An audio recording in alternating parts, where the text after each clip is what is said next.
Hi hello வணக்கம். நம்ம இந்த வீடியோ என்ன பார்க்க போறோம்னா அட்வான்ஸ் அக்கவுண்ட்ஸ்ல அமால்கமேஷன் சாப்டர் சம்பந்தமான ஒரு ஃபுல் ரிவிஷன் ஃபுல் ரீகேப் மாதிரி இந்த வீடியோ இருக்க போது ஸ்டார்ட் டு எண்ட் ஃபுல்லாவே சொல்ல போறேன்.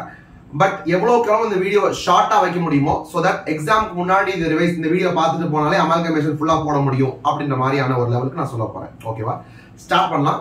அமால்கமேஷன் அப்படின்னா என்ன அப்படின்னா கம்பெனிக்கும் கல்யாணம். ஓகேவா, கல்யாணம்னா என்ன? பையன் ஒரு வீட்ல இருப்பான், பொண்ணு ஒரு வீட்ல இருக்கும். எய்தர் பொண்ணு அந்த வீட்ல இருந்து பையன் வீட்டுக்கு வரலாம், இல்ல பையன் அவன் வீட்ல இருந்து பொண்ணு வீட்டுக்கு போகலாம். அப்படி வரும்போது பொண்ணு சப்போஸ் பையன் வீட்டுக்கு போறதா இருந்தா பொண்ணு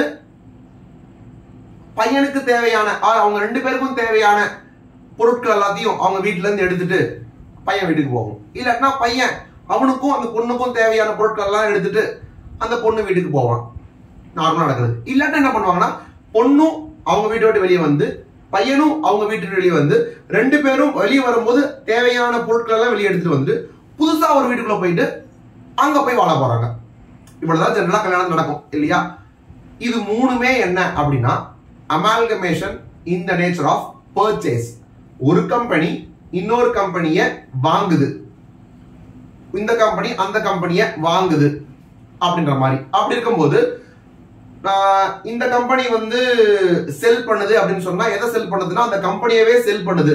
ஆனா இவன் எல்லா அசட்டையும் எல்லா பொருளையும் இவன் கேட்க போறது இல்ல. அப்ப என்ன பண்ணுவான்னா அந்த வீட்டுல இருக்கிற இவனுக்கு தேவையான பொருட்களை மட்டும் கொண்டு வர சொல்லுவான். அப்ப அது மாதிரி தேவையான அசட் அண்ட் இவன் அக்செப்ட் பண்ணிக்கிற லைபிலிட்டியை மட்டும் எடுத்துக்கிறான்.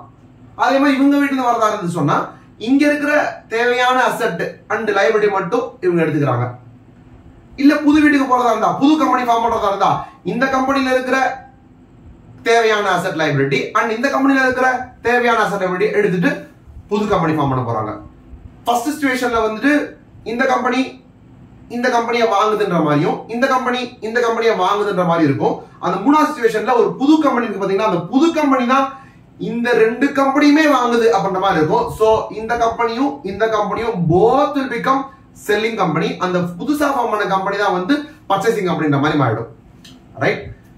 பட் உலகத்துல இந்த மாதிரி தான் கல்யாணம் இருக்கும். பட் புதுசா ஒரு டைப் ஆஃப் கல்யாணத்தை நான் இப்ப சொல்ல போறேன். என்ன அப்படின்னா அந்த பையனும் பொண்ணும் நெய்பர்ஸ், பக்கத்து வீட்டுக்காரங்க. ஓகேவா, பக்கத்து வீட்டுக்காரங்கனால நெய்பர்ஸ் அப்படியே பழகி அது லவ் பண்ணிட்டாங்க, லவ் மேரேஜ் பண்றாங்க. அப்படின்ற போது ரெண்டு பேரும் பக்கம்னா எவ்வளவுனா அடுத்தடுத்த வீடு, நடுவுல ஒரே ஒரு செவுரு மட்டும் தான் இருக்கு. அப்படின்ற போது இந்த வீட்டுல இருந்து இவனும் வெளியே வரவானா, அந்த வீட்டுல இருந்து அந்த பொண்ணும் வெளியே வரவானா, நடுவுல செவுரு இருக்கு பாத்தீங்களா, அந்த செவுரை மட்டும் அப்படி இடிச்சு விட்டோம் அப்படின்னு சொன்னா அந்த ரெண்டு வீடும் அப்படியே ஜாயின் ஆயிடும். அந்த வீட்டுல என்னென்ன பொருள் எப்படி இருக்கோ அப்படியே இருக்கலாம், இந்த வீட்டுல என்னென்ன பொருள் எப்படி இருக்கோ அப்படியே இருக்கலாம். இதுக்கு பேர் தான் amalgamation in the nature of merger. ரெண்டு மர்ஜ் ஆகுதா, இது வீடும். ஓகேவா, ரெண்டு வீடு மர்ஜ் ஆகுதா? அப்படி இருக்கும்போது அந்த அசட்ஸ் எல்லாமே அப்படியே இருக்கு, இந்த அசட்ஸ் லைபிலிட்டிஸ் எல்லாமே அப்படியே இருக்கு. அப்படியே இருக்குன்னா என்ன அர்த்தம்? கம்பெனி ஆங்கிள் பார்த்தா அந்த அசட்ஸ்லாம் என்ன வேல்யூல இருக்கோ அந்த வேல்யூலயே இருக்கணும். அப்படின்னா புக் வேல்யூல இருக்கணும் assets and liabilities. More over வீடை இடிச்சு விட்டா சில அசட்ஸ் மட்டும் வருமா, இல்ல எல்லா அசட்ஸுமே இருக்குமா? எல்லா அசட்ஸுமே இருக்கும். அப்ப all assets and liabilities at book value. இங்கேயும் all assets and liabilities at book value அப்படியே இருந்து ஜாயின் பண்றதுதான் amalgamation in the nature of merger. அப்ப ஃபர்ஸ்ட் கேஸ்ல சார் அப்படின்னா அமால்கமேஷன் நேச்சர் ஆஃப் பர்ச்சேஸ் அந்த மூணு நார்மல் ரியல் லைஃப் கல்யாண சினாரியோ இருக்கு இல்லையா, அதுல எல்லாத்தையுமே செலக்டட் அசெட் தான் பண்றாங்க. அப்பனா என்னன்னா இவன் விக்கிறான், இவன் வாங்குறான்னு சொன்னா இவன் இவன்கிட்ட இருக்க எல்லாத்தையுமே வாங்கணும்ன்ற அவசியம் கிடையாது. அவன் சொல்லுவான் இந்த அசெட் எடுத்துக்கிறேன், இந்த லைப்ல எடுத்துக்கிறேன், இதெல்லாம் இந்த அசெட் நீயே வச்சுக்கோ, ஒருத்தர் இல்ல இந்த லைப்ல நீயே செட்டில் பண்ணிடு அப்படின்னு சொல்லிட்டு சிலதை மட்டும் எடுத்துக்கிறான். அப்படி எடுக்கும்போது first of all asset liability வரல அண்ட் புக் வேல்யூலயே எடுக்கணும்ன்ற அவசியம் கிடையாது. ஏன்னா நான் என்ன சொல்றேன், இந்த அசட்டை நீ உன் புக்ல இந்த 10 லட்சம் போட்டிருக்க, ஆனா நான் அதை 8 லட்சம் தான் ஒருத்தர் நான் சொல்றேன் அப்படின்னு சொன்னா 8 லட்சம் தான் 2 பேர் அக்ரி பண்றாங்கன்னா அந்த 8 லட்சம் தான் எடுத்துப்பேன். அப்பனா agreed value amalgamation in the nature of பர்ச்சேஸ்ல அந்த அசட்டையும் லைபிலிட்டியும் புக் வேல்யூலயே எடுக்கணும்ன்ற அவசியம் கிடையாது. என்ன வேல்யூல ரெண்டு பேரும் அக்ரி பண்றாங்களோ அந்த வேல்யூ இருக்கலாம். அந்த அக்ரிடு வேல்யூ அப்படின்றது வந்து ஃபேர் வேல்யூ ஆஃப் அசெட்டா இருக்கலாம், இல்லட்டா புக் வேல்யூவே ரெண்டு பேரும் அக்செப்ட் பண்ணிக்கலாம், ஏதோ ஒண்ணு. But it need not be என்னது book value. But amalgamation of மர்ஜர்ல all assets and all liabilities at book value, எந்தெந்த அசெட் எப்படி எப்படி இருக்கோ, வீட்ல என்னென்ன பொருள் எப்படி எப்படி இருக்கோ அப்படியே ஜாயின் ஆகணும். அந்த வீடை செவுத்தை இடிச்சு விட்டு ஜாயின் பண்றதை நீங்க ஞாபகம் வச்சுட்டீங்கன்னு சொன்னா அமால்கமேஷன் நேச்சர் ஆஃப் மர்ஜர் முடிஞ்சு போச்சு, அப்படியே வந்தது. ரைட்டா? இது மட்டும் தான் அப்படின்னா கேட்டா கொஞ்சம் சில பாயிண்ட்ஸ் இருக்கு. நம்ம ஃபர்ஸ்ட் வந்து என்ன பண்ணிடலாம்னா அமால்கமேஷன் நேச்சர் ஆஃப் பர்ச்சேஸா பாத்துறோம். ஏன்னா பர்ச்சேஸ் தான் ரியல் லைஃப். ஃபர்ஸ்ட் சொன்ன சினாரியா தான் வந்து ரியல் லைஃப் கல்யாணம். நான் செகண்ட் சொன்னது வந்து என்னங்க அப்படிலாம் செவத்தை இடிச்சு விட்டுலாம் பண்ணுவாங்க அப்படின்ற மாதிரி இருக்குல்ல, அதனால அது கொஞ்சம் ஒரு வித்தியாசமான தானே அப்படின்றதுனால இந்த மர்ஜர் அப்புறமா பார்க்கலாம். ரியல் லைஃப்ல என்ன, ஒரு கம்பெனி இருக்கும், எல்லா அசெட் எல்லாமே வேணாம், எனக்கு தேவையான அசெட் எடுத்து பண்ணணும். அவன் இவன் வாங்குறதுனால அப்படிதான். புது கம்பெனி ஃபார்ம் பண்றதாலும் தேவையான அசெட் கொண்டு வாப்பா, இல்ல தேவையான கொண்டு வாப்பா, தேவையான அசெட் கொண்டு வாப்பா, தேவையான கொண்டு வாப்பா, நான் என்ன அமௌண்ட்ல சொன்னா நான் அக்ரி பண்ற ரேட்ல தான் கொண்டு வரணும், உன் புக் வேல்யூல தான் கொண்டு வர முடியாதுப்பா அப்படின்னா ரியல் லைஃப்ல இருக்கும். சோ அத முதல்ல படிச்சிடுவோம். சோ நம்ம ஃபர்ஸ்ட் பார்க்க போறது amalgamation in the nature of purchase. Purchase இருந்துச்சுன்னா ஃபர்ஸ்ட் நீங்க ஏ கம்பெனி பி கம்பெனி, ஓகேவா? ஏக்கு வந்து ஒரு பேலன்ஸ் ஷீட் இருக்கும், அசெட்ஸ், அவுட்சைட் லைபிலிட்டிஸ், அதுக்கு அப்புறமா இதான் வந்து என்னது share capital, reserves and surplus இதெல்லாம் இருக்கும். இது யார் அப்படின்னா வந்து பர்ச்சேசிங் கம்பெனி. இன்னொன்று வந்து பி கம்பெனி இருக்கு. பி கம்பெனிக்கு சில அசெட் இருக்கலாம், சில லைபிலிட்டி இருக்கலாம், share capital and reserve surplus இருக்கலாம். கரெக்டா? இது யாருன்னா செல்லிங் கம்பெனி. கரெக்டா? இப்போ இந்த கம்பெனி அந்த கம்பெனியை வாங்கணும் அப்படின்னு சொன்னா பேசிக்கா பார்த்தோம் அப்படின்னு சொன்னா இந்த ஆல் அசெட்ஸ் மைனஸ் இந்த லைபிலிட்டிஸ் பாத்தீங்களா, அது ரெண்டும் மைனஸ் பண்ணா வர்றதுதான் வந்து ஓனருடைய அமௌண்ட் வரும். ஓனருடைய அமௌண்ட்னா யாரு வந்து ஓனர்ஸ் அப்படின்னா வந்து ஷேர் ஹோல்டர்ஸ் எல்லாருமே ஓனர்ஸ் தான். அப்பனா வந்து equity share holder, preference share holder, இவங்க ரெண்டு பேருக்கும் சொந்தமான அமௌண்ட் தான் வந்து இந்த நெட் அமௌண்டா இருக்கும். Basically net worth. அப்ப ஈக்விட்டி ஷேர் ஹோல்டருக்கு வந்து என்னது ஈக்விட்டி ஷேர் கேபிட்டலும் ரிசர்வ்ஸ் அண்ட் சர்ப்ளஸும் இருக்கும். பிரிஃபரன்ஸ் ஷேர் கேபிட்டலுக்கு வந்து பிரிஃபரன்ஸ் ஷேர் ஹோல்டருக்கு வந்து பிரிஃபரன்ஸ் ஷேர் கேபிட்டலே இருக்கும். இந்த வந்து பேலன்ஸ் பேரா இருக்கும். அப்பனா இந்த கம்பெனியை இவன் வாங்கணும்னு நினைச்சான்னா இந்த அமௌண்ட்டை கொடுத்தா போதும் நியாயமா. ஏன்னா அசெட் லைபிலிட்டிக்கு இந்த வேல்யூ கொடுத்தா போதும். ஆனா என்ன பிரச்சனைனா இவன் இங்க இருக்கிற எல்லா அசெட்டையும் வாங்க போறது இல்ல, அப்ப சிலதெல்லாம் வராது. அதே மாதிரி இவன் எல்லா லைபிலிட்டியும் எடுத்துக்க போறது இல்ல, அப்ப இந்த அமௌண்ட் அப்படியே டாலி ஆகிற மாதிரி இருக்காது. கரெக்டா? மோரோவர் இந்த கம்பெனி வந்து ஒரு நல்ல கம்பெனியா இருக்கலாம். ஃபார் எக்ஸாம்பிள் நம்ம ரியல் லைஃப்ல பாக்கணும்னு சொன்னா இது வந்து ஒரு சரவண பவன் வச்சுக்கோங்க. இது வந்து சரவண பவன். அப்ப இது யாருன்னு கேட்டா சங்கீதாஸ் வச்சுக்கோங்க. இப்ப இந்த சரவண பவன் ஹோட்டல்ல வந்து சங்கீதாஸ் பர்ச்சேஸ் பண்றாங்க அப்படின்னு வச்சுட்டோம்னா சரவண பவனுக்கு ஒரு நல்ல பேர் ஒண்ணு இருக்கு. நல்ல பேர்னா என்னன்னா குட்வில். அந்த குட்வில்னால அந்த பேருக்காகவே மக்கள் வருவாங்க அப்படின்றது இருக்கு பாத்தீங்களா. அந்த பேருக்காகவே வராங்கனால அவங்களுக்கு வந்து ஒரு சூப்பர் ப்ராஃபிட் ஏர்னிங் எபிலிட்டி இருக்கும். நார்மலா இருக்கிற ஹோட்டல் ரன் பண்ற ப்ராஃபிட்டை விட இவங்க கொஞ்சம் எக்ஸ்ட்ராவா ரன் பண்ணுவாங்க. அதான் சூப்பர் ப்ராஃபிட். அந்த சூப்பர் ப்ராஃபிட் ஏர்னிங் எபிலிட்டி இருக்கிறதுக்கு பேர் தான் குட்வில் இருக்கிறதுன்னு அர்த்தம். ஆனா அந்த குட்வில் அப்படின்ற ஒரு இன்டான்ஜிபிள் அசெட் அவங்களுடைய பேலன்ஸ் ஷீட்ல இருக்குமான்னு கேட்டா இருக்காது. ஏன்னா அது self generate goodwill. Saravana Bhavan அவனோட குட்வில்ல அவனே அவனோட பேலன்ஸ் ஷீட்ல போட முடியாது. ஏன்னா நாம எவ்வளவு நல்லா பண்றோம் ஆர் நல்லா சமைக்கிறோம் ஆர் வாட் எவர் ஏதோ ஒன்று பண்றோம்ன்றத நாமளே சொல்லிக்க கூடாது, மத்தவங்க தான் சொல்லணும். மத்தவங்க சொன்னாங்கன்னா அதுக்கு ஏத்த மாதிரி நம்மளுக்கு பிசினஸ் நடக்கும், அவ்வளவுதான். ஆனா நம்ம எவ்வளவு சூப்பர் மாஸ் கேர லெவல் அப்படின்னு நம்மளே சொல்லிக்கூடாது. சொன்னாலும் அப்படியே நீ அக்கௌண்ட் பண்ணாலும் நீ ஏன் போட்டுட்டாலும் அது யாரும் மதிக்க போறது இல்லை. மத்தவங்க சொன்னாதான் உண்டு. எதுக்காக சொல்றேன்னா அதுக்காக சொல்றேன். சோ குட்வில் வந்து இங்க போடக்கூடாது, அதனால அவன் போட்டிருக்க மாட்டான். ஆனா இந்த கம்பெனியை வந்து இவன் வாங்குறான் அப்படின்ற போது என்ன சொல்லுவான், என் கண்ணுக்கு தெரியற அந்த அசட்டுக்கு மட்டும் நீ காசு கொடுத்தா பத்தாது, நீ எனக்கு கண்ணுக்கு தெரியாத ஒரு நல்ல பேர் இருக்கே சரவண பவன் அப்படின்ற ஒரு பிராண்ட் இருக்கே அதுக்கும் சேர்த்து நீ காசு தரணுன்றான். இவனும் ஒத்துக்கிறான். ஓகே உன் பேருக்கு வந்து ஒரு வேல்யூ இருக்குதான் நானும் தரேன் அப்படின்ற மாதிரி சொல்றான். அப்போ இந்த நம்பர்ல சில அசஸ் எடுக்க மாட்டோன்றதுனால போயிடும். மோரோவர் இதுல இருக்கிற இதெல்லாமே என்னது புக் வேல்யூ. புக் வேல்யூலயே நம்ம எடுக்கணும் அவசியம் இல்லை, அக்ரிட் வேல்யூ வேற நம்பரா இருக்கலாம். அப்போ assets taken over at agreed value அப்புறம் minus liabilities taken over at agreed value போட்டாதான் ஒரு நெட் அசெட்ஸ் மாதிரி வருது இல்லையா? அசெட் மைனஸ் liability அசெட் அதிகமா இருக்குன்னா நெட் அசெட்ஸ். இந்த நெட் அசெட்ஸ் தான் இவன் கொடுக்குற பேமெண்ட். ஆனா இந்த நெட் அசெட்ஸ்க்குள்ள இந்த அசெட்ஸ் இருக்கே, அந்த அசெட்ஸ்க்குள்ள யார் இருக்க மாட்டாங்கன்னா குட்வில் இருக்கணும்ன்ற அவசியம் கிடையாது. அப்ப ப்ராபபிலி இது வந்து ஒரு 10 lakhs இருக்குன்னு வச்சுக்கோங்களேன். Assets taken over, assets taken over எவ்வளோ? 10 lakhs. இந்த லைபிலிட்டிஸ் வந்து ஒரு 7 lakhs இருக்குன்னு வச்சுக்கிட்டா நெட் அசெட்ஸ் என்னன்னு சொல்றோம்? 3 lakhs சொல்றோம். நான் 3 lakhs அப்படியே அதே 3 lakhs தரணும்ன்ற சிச்சுவேஷன் இருக்காது. ப்ராபபிலி அவன் எவ்வளவு கேட்கலாம்னா 4 lakhs கேட்பான். நானும் அதை பே பண்றதுக்கு ஒத்துறேன். நான்றது யாருக்கு? சங்கீதாஸ். கரெக்டா?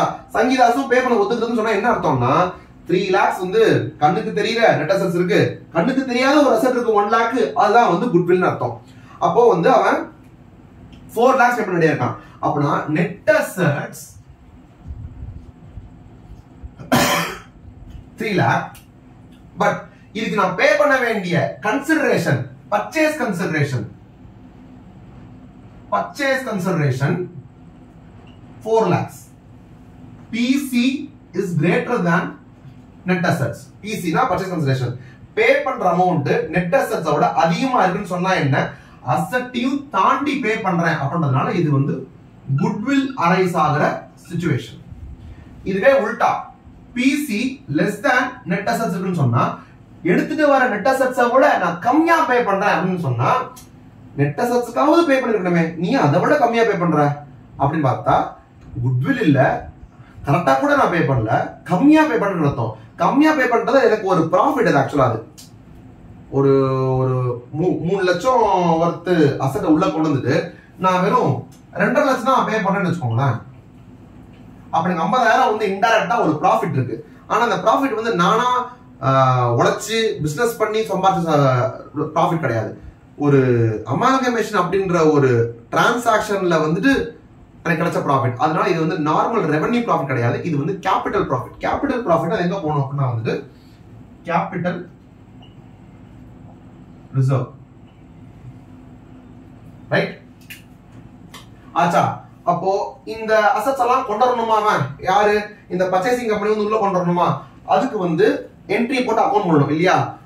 பேசிக்கா என்னன்னா கொண்டு வர அசெட் அக்ரிட் வேல்யூல, கொண்டு வர லைபிலிட்டி அக்ரிட் வேல்யூல போட்டுட்டு அதுக்கு நம்ம என்ன பர்ச்சேஸ் கன்சிடரேஷன் பே பண்றோமோ அதை நம்ம கொடுத்தோம்னு சொன்னா அதிகமா கொடுக்கறதா இருந்தா குட்வில் வரும், கம்மியா கொடுத்தா கேபிட்டல்ஸ் வரும். இதான் வந்து பேசிக். ஆனா அதை என்ட்ரி நம்ம அப்படி பண்ண மாட்டோம். என்ன பண்ணுவோம் அப்படின்னா வந்து பிசினஸ் பர்ச்சேஸ், பிசினஸே நான் பர்ச்சேஸ் பண்றேன், ஏன்னா அந்த கம்பெனியோட பிசினஸே நான் பர்ச்சேஸ் பண்றேன். பிசினஸ் பர்ச்சேஸ் டு யாருக்கு பே பண்ணணும்? அந்த கம்பெனிக்கு பே பண்ணணும், பி லிமிடெட்க்கு பே பண்ணணும். ஆனா பி லிமிடெட் வந்து இப்போ அமால்கமேஷன் பண்ணதுக்கு அப்புறம் அவன் இருக்கவே மாட்டான், லிக்விடேட் பண்ணிட்டு போயிடுவான். அப்படின்றதுனால நான் பி லிமிடெட் என்ற ஆள் இருக்க மாட்டேன், பி லிமிடெட் கம்பெனியே இருக்க மாட்டான்றதுனால நான் லிக்விடேட்டர் ஆஃப் பி லிமிடெட் நான் பே பண்ணுவேன். சோ டு லிக்விடேட்டர் என்ன அமௌண்ட்? லிக்விடேட்டருக்கு என்ன அமௌண்ட் கொடுக்கணும்? பி லிமிடெட்க்கு என்ன அமௌண்ட் கொடுக்கணுமோ அதை லிக்விடேட்டர் கொடுக்கணும். சப்போஸ் 4 lakhs சிச்சுவேஷன் வச்சுக்கோங்க, 3 lakh நெட் அசெட்க்கு நான் பே பண்ண போறது 4 lakhs வச்சுட்டோம்னா இது 4 lakhs-ஆ, இதுவும் 4 lakhs-ஆ, இப்படி என்ட்ரி போடணும். நெக்ஸ்ட் இந்த லிக்விடேட்டருக்கு நான் பேமெண்ட் கொடுக்கணும். லிக்விடேட்டர் கொடுக்குற பேமெண்ட் 4 lakh. அதை நான் எப்படி கொடுக்கணும் அப்படின்னு சொன்னா எப்படி வேணா கொடுக்கலாம், எப்படி வேணா கொடுக்கலாம். கேஷா கொடுக்கலாம், இந்த கம்பெனியோட ஈக்விட்டி ஷேர்ஸா கொடுக்கலாம், இந்த கம்பெனியோட பிரிஃபரன்ஸ் ஷேர்ஸா கொடுக்கலாம், இந்த கம்பெனியோட டிபென்ச்சர்ஸா கொடுக்கலாம், ஆர் ப்ராபபிலி இந்த கம்பெனியோட வேற அசெட்டா கூட கொடுக்கலாம். ஆனா அது மேட்டர் இல்ல, யாருக்கு கொடுக்கணும் அப்படிதான் மேட்டர். பர்ச்சேஸ் கன்சிடரேஷன் யாருக்கு கொடுக்கணும்? அந்த கம்பெனியோட ஷேர் ஹோல்டர்ஸ்க்கு கொடுக்குற அமௌண்டா இருக்கும். ஷேர் ஹோல்டர்ஸ்னா என்னது? ஈக்விட்டி ஷேர் ஹோல்டரா இருக்கலாம், ஆர் பிரிஃபரன்ஸ் ஷேர் ஹோல்டரா இருக்கலாம். என்னது? Selling company or vendor company or transferor company. யார் டிரான்ஸ்ஃபர் பண்ணா அதான் டிரான்ஸ்ஃபரார். டிரான்ஸ்ஃபரார் கம்பெனியோட ஷேர் ஹோல்டர்ஸ்க்கு பே பண்ற அமௌண்ட் மட்டும்தான் பர்ச்சேஸ் கன்சிடரேஷன். ஷேர் ஹோல்டர்னா யாரு? ஈக்விட்டி ஷேர் ஹோல்டர் இருக்கா, பிரிஃபரன்ஸ் ஷேர் ஹோல்டர் இருக்கா, இவனுங்க 2 பேருக்கு பே பண்றது மட்டும்தான் பர்ச்சேஸ் கன்சிடரேஷன். இதை தவிர நான் யாருக்கு டிபென்ச்சர் ஹோல்டருக்கு பே பண்ற மாதிரி சிச்சுவேஷன் இருக்கலாம். ஆனா அது வந்து டிபென்ச்சர் ஹோல்டர் அந்த கம்பெனியோட ஓனர் கிடையாது, அப்படின்றதுனால அவனுக்கு பே பண்ற அமௌண்ட் பிசிக்குள்ள பர்ச்சேஸ் கன்சிடரேஷன்ல வரக்கூடாது. அப்பதான் இங்க வரக்கூடியது வந்து இங்க வரக்கூடியது என்ன வரலாம்? ஈக்விட்டி ஷேர் பிரிஃபரன்ஸ் ஷேர் தான் இருக்கணுமானா கிடையாது, நீ என்ன வேணா கொடுக்கலாம், ஏன்னா இந்த கம்பெனியோடது. நீ யாருக்கு கொடுக்குறான்றதான் மேட்டர். யாருக்கு கொடுக்குறன்னா அந்த கம்பெனியோட ஈக்விட்டி ஷேர் ஹோல்டருக்கும் அந்த கம்பெனி ப்ரிஃபரன்ஸ் ஷேர் கொடுக்கிறது மட்டும்தான் பிசிக்குள்ள வரும். எப்படி கொடுக்கலாம்? நீ ஈக்விட்டிக்கு ஈக்விட்டியா கொடுக்கலாம், ஈக்விட்டிக்கு ப்ரிஃபரன்ஸ் கொடுக்கலாம், ப்ரிஃபரன்ஸ் ஈக்விட்டி கொடுக்கலாம், ஈக்விட்டி கேஷ் கொடுக்கலாம், ஈக்விட்டி டிபென்ச்சர் கொடுக்கலாம், இப்படிதான் கொடுக்கலாம். அது மொத்தம் அந்த காசை கொடுக்கணும், அவ்வளவுதான். அந்த வேல்யூக்கு கரஸ்பாண்டிங்கா ஏதாவது ஒன்று கொடுக்கணும், ரைட்டா? இதை கொடுத்துட்டோம் அப்படின்னு சொன்னா என்ன ஆயிரும்? எனக்கு வந்து என்னென்ன கொடுத்துடணும்? Cash, equity share capital, preference share capital, debenture, இதெல்லாம் என்னமோ அமௌண்ட் கொடுத்தேன்னு வச்சுக்கோங்க, மொத்தமா அந்த 4 lakh முடிஞ்சு போயிடும். அப்ப பாக்கி எனக்கு இந்த பிசினஸ் பர்ச்சேஸ் இருக்கா? இந்த பிசினஸ் பர்ச்சேஸ் என்ன பண்ணணும்னா, நான் இங்க இருந்து கொண்டு வர அசெட் பாத்தீங்களா, இந்த அசெட்ஸ், அசெட் எல்லாமே இங்க சும்மா இருக்கிற இடத்துல அந்த அசெட்ஸ் எல்லாத்தையுமே டெபிட் பண்ணிட்டு, எந்த வேல்யூல அக்ரீட் வேல்யூல டெபிட் பண்ணிட்டு, லைபிலிட்டிஸ் எல்லாத்தையுமே கிரெடிட் பண்ணேன் அப்படின்னு சொன்னா இந்த சிச்சுவேஷன் எவ்வளவு வரும்? இந்த அசெட்ஸ் எல்லாம் சேர்த்து 10 lakhs இருக்கும், இந்த லைபிலிட்டிஸ் எல்லாம் சேர்த்து 7 lakhs இருக்கும். அப்ப 3 lakhs பெண்டிங்ல இருக்கும். ஆனா பிசினஸ் பர்ச்சேஸ்ன்றது எவ்வளவு? 4 lakhs. அப்ப நான் க்ளோஸ் பண்ண வேண்டியது பிசினஸ் பர்ச்சேஸ் க்ளோஸ் பண்ணனும். அப்ப 2 பிசினஸ் பர்ச்சேஸ் போடும்போது எனக்கு 4 lakhs வந்துரும். அப்ப 7 lakh லைபிலிட்டி, 4 lakh பிசினஸ் பத்தி மொத்தமா 11 லட்சம் வந்துருது. ஆனா அசெட் 10 லட்சம் தான் இருக்கு. அப்ப இந்த பக்கம் ஏதாவது போட்டா தான் டாலி ஆகும். எவ்வளவு போடணும்? 1 lakh போட்டா தான் டாலி ஆகும். அந்த 1 lakh தான் என்னது? குட்வில். கொண்டு வர நெட் அசெட் 3 lakh இருக்கும்போது நீ ஏன்டா 4 lakh பே பண்றான்னு கேட்டா அவனுக்கு நல்ல பேர் இருக்கு, ப்ராஃபிட் அடிங் எபிலிட்டிக்கு அதுக்கு எக்ஸ்ட்ரா பே பண்றான். இதே உல்டா சிச்சுவேஷன், இது வந்து 2.5 ஆ இருந்ததுன்னா இந்த பக்கம் 2.5 ஆ இருந்திருக்கும். அப்ப 7 + 2.5 என்பது வெறும் 9.5 ஆ இருந்திருக்கும். இந்த பக்கம் 10, இந்த பக்கம் 9.5 னா இந்த பக்கம் தான் டாலி பண்ற மாதிரி இருந்திருக்கும். அது வந்து கேபிட்டல் ரிசர்வ். தட்ஸ் ஆல், ரைட்டா? இப்போ இதுல இந்த பர்ச்சேஸ் கன்சிடரேஷன் அப்படின்ற அமௌண்ட் இருக்கு பாத்தீங்கன்னா, அதை கண்டுபிடிக்கிறதுக்கு சில மெத்தட்ஸ் இருக்கு. இங்க என்ன போடுறோம் அப்படின்னா வந்து அந்த ஈக்விட்டி ஷேர் ஹோல்டருக்கும் ப்ரிஃபரன்ஸ் ஷேர் ஹோல்டருக்கும் என்ன அமௌண்ட் கொடுக்குறோமோ அதை அப்படியே எடுத்து போடுறோம். அவனுக்கு இதெல்லாம் கொடுக்குறேன், இதெல்லாம் கொடுக்கறதுனால இதெல்லாம் ஆட் பண்ணாதான் பர்ச்சேஸ் சொல்லல. இதுக்கு பேர் நெட் பேமெண்ட்ஸ் மெத்தட். ஓகேவா? இது ஏன்னா நெட் பேமெண்ட்ஸ் சொல்ற, ஏன் பேமெண்ட்ஸ் மெத்தட்னு சொல்லல அப்படின்ற கேள்வி எனக்கு நான் ஸ்டூடெண்டா இருக்கும்போது எனக்கு வந்துச்சு. நான் கேட்டேன், அதுக்கு பதில் வரல. அதனால நீங்களும் என்கிட்ட கேட்காதீங்க. அதை பேமெண்ட்ஸ் மெத்தட்ல சொன்னா என்ன கேடு அப்படின்ற கேள்விக்கு பதில் இல்லை. ஏன்னா ஒரு கிராஸ் பேமெண்ட் ஒன்று இருந்தாதான், அதுதான் மைனஸ் பண்ணாதான் நெட் பேமெண்ட் அப்படின்னு சொல்ல முடியும். ஆனா எல்லாத்தையுமே ஆட் தான் பண்ணுவான். கொடுக்குற கேஷ, கொடுக்குற ஈக்விட்டி ஷேரை, கொடுக்குற ப்ரிஃபரன்ஸ் ஷேரை, கொடுக்குற டிபென்ச்சரை எல்லாத்தையும் ஆட் பண்ணிட்டே போயிட்டு இருப்பான். அப்பனா அந்த கிராஸ்னு சொல்லு, இல்ல வெறும் பேமெண்ட்னு சொல்லு. நீ ஏன் நெட்னு சொல்ற? பதில் இல்ல. உங்களுக்கு ஏதாவது பதில் தான் சொல்லுங்க. But there is nothing to reduce. ஓகேவா? ஃபுல்லா வந்து நெட் பேமெண்ட்ஸ் சொல்லுவோம். ஆனா எல்லாத்தையும் ஆட் பண்ணிருப்போம். ஓகே, ரைட்டா? இது ஒரு மெத்தட். இன்னொன்னு என்ன அப்படின்னா வந்து அந்த கம்பெனியோட நெட் அசெட்ஸ் இப்படி எடுக்கிறோம் பாத்தீங்களா, என்ன அமௌண்ட் எடுக்கிறோமோ அந்த அமௌண்ட், இந்த அசெட் இவ்வளவு எடுக்கிற, லைபிலிட்டி இவ்வளவு எடுக்கிறா, ஒரு பேலன்ஸ் வரும்ல. அப்படின்னா என்னது? இந்த 10 lakhs இருக்கிற 7 lakhs லைபிலிட்டி எடுக்கிறான்னு கேட்டா அவனுக்கு 3 lakhs வருதுல. இந்த 3 lakhs பே பண்ணணும் அப்படின்ற மாதிரியே வந்துடும். 3 lakhs நெட் அசெட்ஸ், அந்த நெட் அசெட்ஸ்வே நீ பே பண்ணிரு அப்படின்றது. அப்பனா வந்து பர்ச்சேஸ் கன்சிடரேஷன் எவ்வளவா இருக்கும்? 3 lakhs இருக்கும். அப்படி இருக்கும்போது எனக்கு என்ன வராது? குட்வில் கேபிட்டல் ரிசர்வ் வராது. ஏன்னா 3 lakhsன்றதே நெட் அசெட்ஸ் தான். அதான் நீ பே பண்ண போற. அப்ப அப்படியே டாலி ஆயிரும். இது வந்து நெட் அசெட்ஸ் மெத்தட். வேற என்ன இருக்கு அப்படின்னா வந்து லம்சம் மெத்தட் ஒன்று இருக்கு. லம்சம் மெத்தட்னா பர்ச்சேஸ் கன்சிடரேஷன்ன்றது ஈக்விட்டி ஷேர் இருக்கும், ப்ரிஃபரன்ஸ் ஷேர் கொடுக்குற அமௌண்ட்டா, ஈக்விட்டி ஷேருக்கு என்னென்ன கொடுக்குற, ப்ரிஃபரன்ஸ் ஷேர் என்னென்ன கொடுக்குற அப்படின்றலாம் தெரியல. அவன் எவ்வளவு கேட்கறான்னு தெரியல. ஆனா அந்த கம்பெனி வந்து எவ்வளவு கேக்குதுன்னா ஒரு 5 lakhs எனக்கு வேணும்பா அப்படின்னு சொல்லிடுறான். நாங்க பிடிச்சுக்கிறோம், நாங்க அண்ணன் தம்பி தான், ஈக்விட்டி ஷேர் நாங்களும் அண்ணன் தம்பி தான், ஒண்ணுக்குள்ள ஒண்ணுதான், நீ 5 lakhs மட்டும் கொடுத்துரு, நாங்க எங்களுக்குள்ள எப்படியே பிடிச்சுக்கிறோம், உனக்கு என்ன வந்துச்சு அப்படின்னு கேட்கறாங்க. அப்படின்னா லம்சம் ஒரே ஒரு அமௌண்ட் சொல்றான், அந்த அமௌண்ட்டை கொடுத்துட்டா அந்த கம்பெனி நம்ம வாங்கின மாதிரி அர்த்தம். அப்ப அவனே சொல்லிடுவான். லம்சம் வந்து நம்ம கேல்குலேட் பண்ண முடியாது. ஒரு அமௌண்ட் 5 lakhs கொடுக்கணும் அப்படின்னா அதான் பர்ச்சேஸ் கன்சிடரேஷன் முடிஞ்சுட்டான்னு. நாலாவதா இருக்கு. இதுதான் வந்து மோஸ்ட் எக்ஸ்பெக்டட். எக்ஸாம்ல கேட்க வேண்டியது இதுதான். என்ன அப்படின்னா வந்து எனக்கு ஒரு பேலன்ஸ் ஷீட் இருக்கு, அவனுக்கு ஒரு பேலன்ஸ் ஷீட் இருக்கு. அப்போ இங்க இருக்கிற அசெட்ஸ் லைபிலிட்டி எல்லாம் மைனஸ் பண்ணி வந்தா ஒரு நெட் அசெட்ஸ் ஒன்று இருக்கு பாத்தீங்களா. அந்த net assets divided by number of equity shares போட்டோம் அப்படின்னு சொன்னா எனக்கு வந்து ரியல் வேல்யூ பெர் ஷேர் வரும். அந்த ரியல் வேல்யூ பெர் ஷேருக்குள்ள என்ன இருக்கும்னா என்னுடைய ஏன்னா அசெட்ஸ் லைபிலிட்டிஸ் அதை மட்டும் தான் மைனஸ் பண்றேன். அப்பனா பாக்கி இருக்க அமௌண்ட்லாம் இருக்குமா? அஸ்யூம் இப்போதைக்கு வந்து ப்ரிஃபரன்ஸ் ஷேர் கேபிட்டல் வச்சுக்கோங்களேன். என்ன மட்டும் இருக்கும்? ஈக்விட்டி ஷேர் கேபிட்டலும் ரிசர்வ் சர்ப்ளஸ் மட்டும் இருக்கும். அப்போ இந்த அமௌண்ட் டோட்டலா இருக்குமா? இந்த இது மைனஸ் பண்ணா அந்த நம்பர் எடுத்துக்கிட்டு divided by number of equity shares போடணும். போட்டோம்னா ரியல் வேல்யூ பெர் ஷேர் வரும். ரியல் வேல்யூன்றது not only face value, it will include the profit portion also. ஏன்னா ரிசர்வ் சர்ப்ளஸ் உள்ள இருக்குன்றதுனால இன்ட்ரின்சிக், அது பேர் என்ன, இன்ட்ரின்சிக் வேல்யூ பெர் ஷேர் னு சொல்வாங்க. ஃபார் எக்ஸாம்பிள் இது வந்து இந்த கம்பெனிக்கு வந்து 30 ரூபாய் வந்து வச்சுக்கோங்க. ஒரு ஷேருக்கும் இன்ட்ரின்சிக் வேல்யூ பெர் ஷேர்ன்றது 30 ரூபாய். இந்த கம்பெனி வாங்குற கம்பெனியா, அப்பனா இவன் கொஞ்சம் பெரிய அப்பாட்டக்கரா, அப்பனா அதனால வந்து இவனோட நெட் அசெட்ஸ் எடுத்துட்டு divided by number of equity shares in this company போட்டோம்னா இங்க ₹60 வருதுன்னு வச்சுக்கோங்க. என்ன அர்த்தம்? இங்க இருக்கிற ஷேரோட ஒரு ஷேருக்கு ஒர்த் 30, இங்க இருக்கிற ஒரு ஷேருக்கு ஒர்த் வந்து 60. அப்போ இங்க ஒரு ஷேர் இருக்குன்னு சொன்னா அதுக்கு இவன் ஒரு ஷேர் கொடுக்கணும்ன்ற அவசியம் இல்ல, பாதி ஷேர் கொடுத்தாலே போதுன்ற மாதிரி. ஏன்னா இவன் இங்க இருந்து ஒரு ஷேர் இப்படி கொடுத்தான் அப்படின்னு சொன்னா ₹60 கொடுத்த மாதிரி. அப்பனா அது வந்து இங்க இருக்கிற 2 ஷேருக்கு பேமெண்ட் ஆன மாதிரி. நீங்க அப்படி பார்க்காம என்ன பண்ணிடலாம், இங்க ஒரு ஷேருக்கு நீ கொடுக்கணும்னு சொன்னா அங்க வந்து பாதி ஷேர் கொடுத்தாலே போதும். எப்படி பாதி? 30 நீ கொடுக்க வேண்டியது, ஆனா நீ கொடுக்கிறது வந்து 60 ஷேர். அப்பனா என்ன வந்துருது? 1/2 வந்துருது. கரெக்டா? அப்ப சப்போஸ் இந்த கம்பெனில 10,000 ஷேர் இருக்காங்க அப்படின்னு சொன்னா நீ 10,000 ஷேருக்கும் ஒரு ஷேருக்கும் இந்த கம்பெனியோட பாதி ஷேரை கொடுத்தாலே போதும். பாதி கொடுக்க முடியாது, சும்மா ஒரு கணக்கு அவ்வளவுதான். 10,000 ஷேர் இருக்குன்னா நீ 10,000 ஷேர் கொடுக்க வேணாம், ஒவ்வொரு ஷேருக்கும் நீ பாதி ஷேர் கொடுத்தாலே போதும். அப்ப எப்படி இருக்கும்? 10,000 into 1/2, அப்பனா 5,000 ஷேர்ஸ் நீ கொடுத்தாலே போதும். இது இந்த கால்குலேஷன் புரியலனா வேற கால்குலேஷன் சொல்றேன். ஒரு ஷேர் கொடுத்தா ₹60 கொடுத்த மாதிரி அர்த்தம். அப்பனா இங்க வந்து அந்த ஒரு ஷேர் கொடுத்தாலே 2 ஷேருக்கு செட்டில் பண்ண மாதிரி அர்த்தமாயிருது. மொத்தமா எத்தனை ஷேர் இருக்காங்க?